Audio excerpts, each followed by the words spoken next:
प्रयागराज की धरती पर राम के चरणों का प्रेम मांगा। माता कौशल्या ने कहा, बेटा जाना संगम में स्नान कर ले, प्रयाग है, 3 नदियों का संगम होता है, गंगा यमुना सरस्वती। भरत बोले संगम में नहीं नहाऊंगा।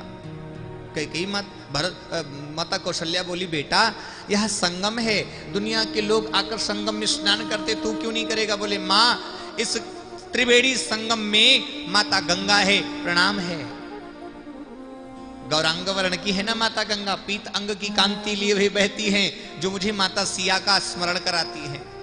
इसी संगम में श्याम वर्ण की माता यमुना है, मुझे राम का स्मरण कराती हैं। गंगा यमुना इन दोनों को देखकर मुझे राम और सीता की छवि नजर आती है। लेकिन इसी संगम में वह सरस्वती भी है, जिसने मेरी मां कैकेयी की मति को फेर दिया।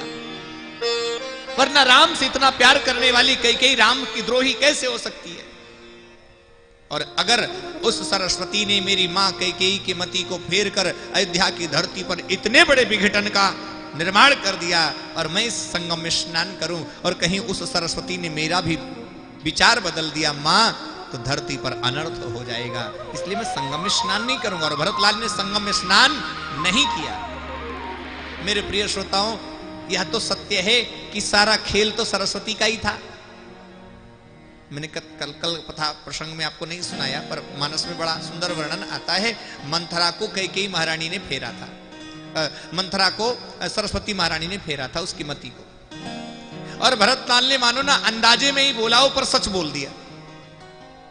भरत की बातें सुनकर सरस्वती माता लज्जित हो गई, शर्मा गई, और प्रयाग की धरती पर पहले प्रकट रूप से माता सरस्वती की उपस्थिति थी, लेकिन आज भरतलाल ने ऐसी बात कह दी कि माता सरस्वती लज्जित होकर प्रयागराज से विलुप्त हो गई। आज भी माता सरस्वती का दर्शन प्रयाग की धरती पर नहीं होता है। गंगा है, यमुना है, सरस्वती अदृश्य रूप में है, प्रकट रूप में नहीं, क्योंकि लज्जित होकर छिप गई अपने आप में।